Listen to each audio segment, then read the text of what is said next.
Kita mulai ya. Bismillahirrahmanirrahim. Assalamualaikum warahmatullahi wabarakatuh. Mewaspadai media sosial terhadap perkembangan anak didik. Nah, jadi di buku ini dijelaskan tentang bahaya pemakaian gadget terhadap anak yang belum siap. Nah, kalau teman-teman misalnya nonton The Social Dilemma, itu wah ngeri sekali filmnya. Jadi saya ambil 2 film yang cukup bisa menjelaskan kondisi kita sekarang dalam berdigitalisasi. Yang pertama itu film yang baru-baru ini tayang di Netflix adalah The Social Dilemma. Silakan nonton aja teman-teman semua, karena ini buku dokumenter sangat bagus sekali untuk dijadikan sumber referensi film ya teman-teman. Karena juga nonton film itu jangan asal nonton film. Kita di resensi juga punya standarisasi yang ketat untuk menonton film, yaitu kita harus cari rating film itu bagus atau tidak. Nah, di Social Dilemma ini dijelaskan bagaimana caranya perusahaan-perusahaan digital itu mencoba untuk menarik perhatiannya kita. Nanti di terakhir saya akan jelaskan kenapa kita teralihkan. Bahkan dulu kalau misalnya sebelum kita mengenal gadget, mungkin dulu sebelum bangun tidur kita mungkin ya merengkangkan badan, membaca doa sesudah bangun tidur, atau mungkin sujud syukur, atau mungkin langsung sholat subuh. Tetapi yang berubah adalah ketika kita sudah bangun dari tidur kita, otomatis yang kita lakukan itu adalah mengambil gadget. Ya, jadi kita harus mempertanyakan juga kenapa bisa kita keterkaitan erat terhadap gadget ini. Toh bukankah kita kita punya kuasa terhadap diri kita sendiri. Tapi kenapa ujung-ujungnya justru kitalah yang dikuasai. Nah, di dalam film The Social Dilemma ini dijelaskan bahkan para yang membuat aplikasi-aplikasi yang ada di Google, di Facebook dan segala macam itu melarang anaknya untuk memakai gadget. Nah, bayangkan orang yang buat aplikasinya saja nggak pakai media sosialnya. Nah, kita ini orang yang tidak tahu apa-apa, justru semua harus punya akun Facebook, semua harus punya akun Instagram, semua harus punya WhatsApp, semua harus punya Line, semua harus punya TikTok. Nggak bisakah satu aplikasi saja yang harus kita sesuai kebutuhannya aja? Justru semakin banyak aplikasi yang kita download, semakin banyak waktu yang terkuras untuk fokus kita terhadap hal-hal yang lain.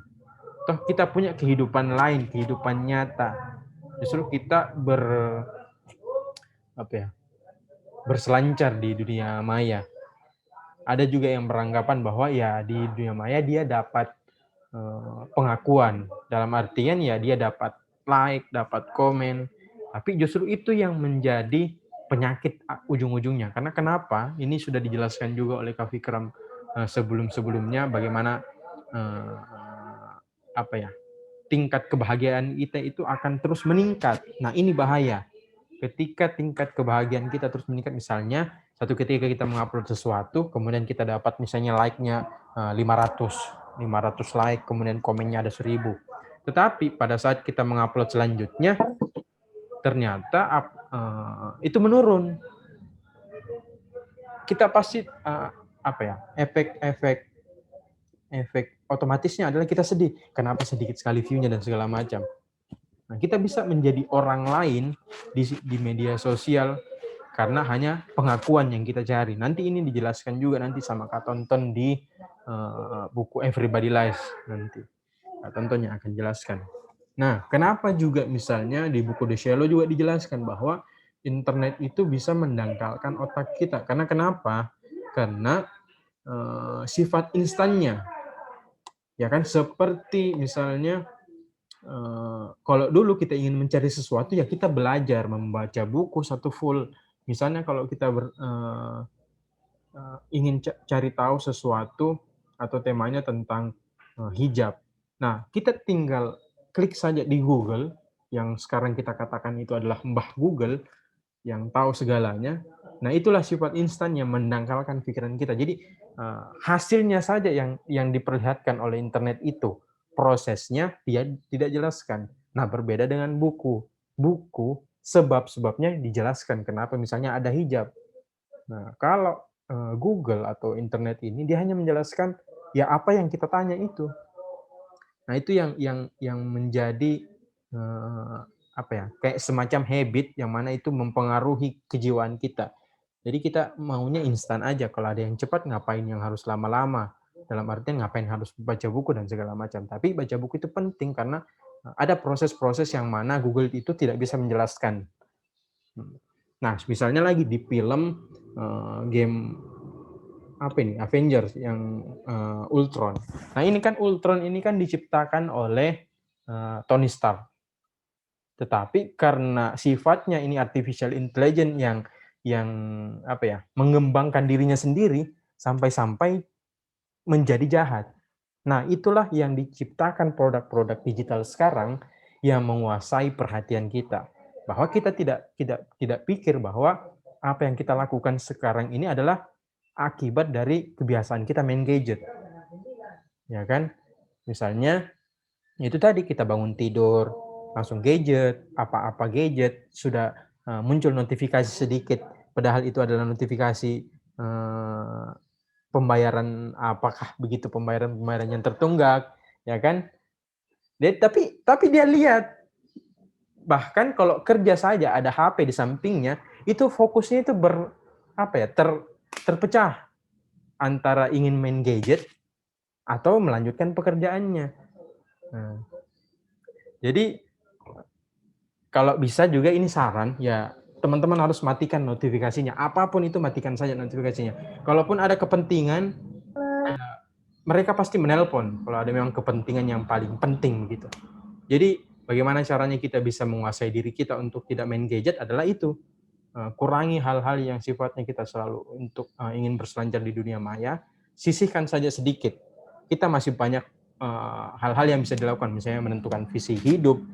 Ya biasanya, ya menurut sedalam pembacaan saya atau sedangkal pembacaan saya, ya kan, orang-orang yang kebanyakan berselancar di media sosial itu adalah orang-orang yang notabene-nya awang atau masih abstrak terhadap visi hidupnya. Dia mau ngapain? Kita kita tidak sadar bahwa melihat scroll,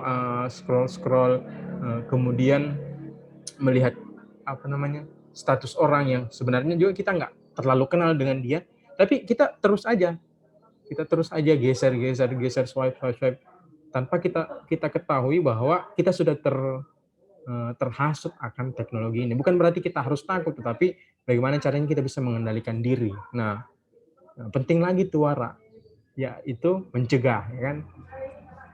Kemudian selanjutnya adalah ini adalah tugas berat bagi penanggung jawab pendidik. Ini saya kutip dari buku lainnya. Nanti teman-teman baca.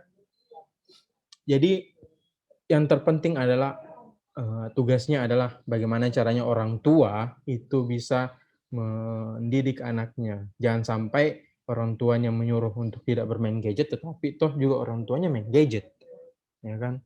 Orang tuanya suruh belajar, tapi anaknya dia suruh belajar, tapi orang tuanya tidak mencerminkan kalau dia pembelajar gitu. Bahkan sampai kepada anggota keluarganya.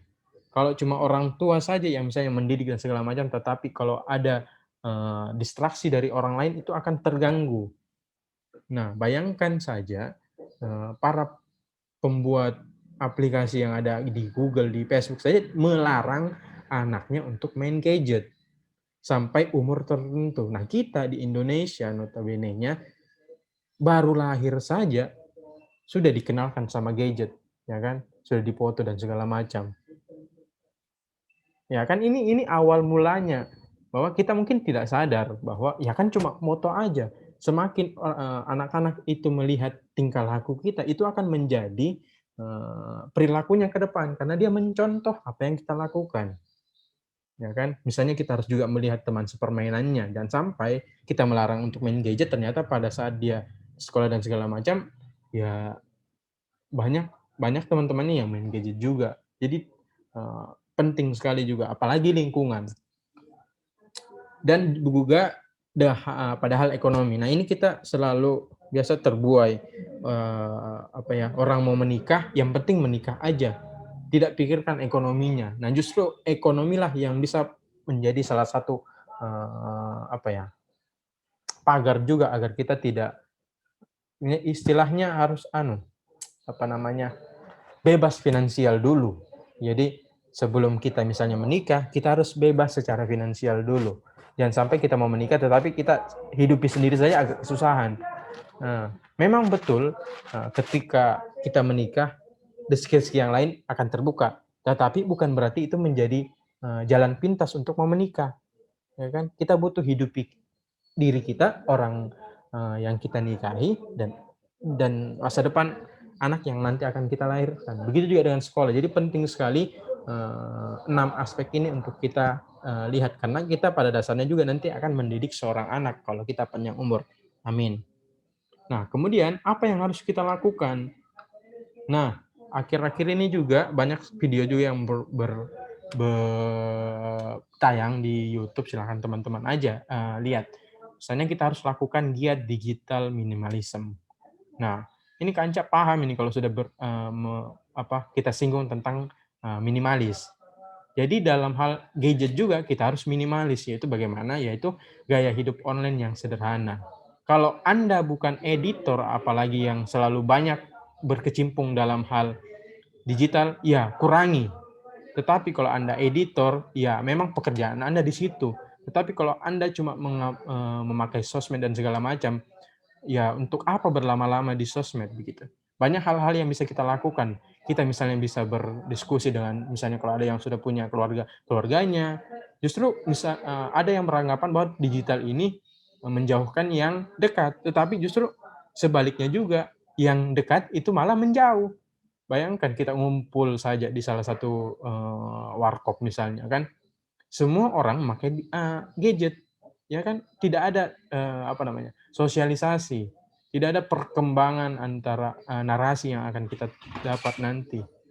Nah, jadi penting sekali giat digital minimalism ini, yaitu kita harus porsir berapa jam harus memakai gadget dan berapa jam juga, istirahat dan segala macam. Itu bisa menjadi trigger untuk diri kita sendiri. Jadi kalau Anda bukan seorang yang memang banyak berkecimpung dalam, hal-hal digital, nggak usah paksakan diri untuk selalu memegang handphone kalian. Karena satu, kalau teman-teman sadar misalnya, kenapa misalnya di setiap gadgetnya teman-teman, misalnya di Instagram, setiap kali teman-teman scroll feed Instagram, pasti ada iklan di setiap beberapa sela-sela teman-teman melihat feed Instagramnya teman-teman yang lain. Nah, itulah yang diharapkan oleh para perusahaan pembuat digital ini, karena dari situlah mereka mendapatkan cuan atau uang, ya kan? Begitu juga dengan YouTube, ya kan? YouTube sekarang punya iklan. Kalau ada yang lumayan ada uangnya, dia pakai YouTube Premium yang mana tidak ada iklannya.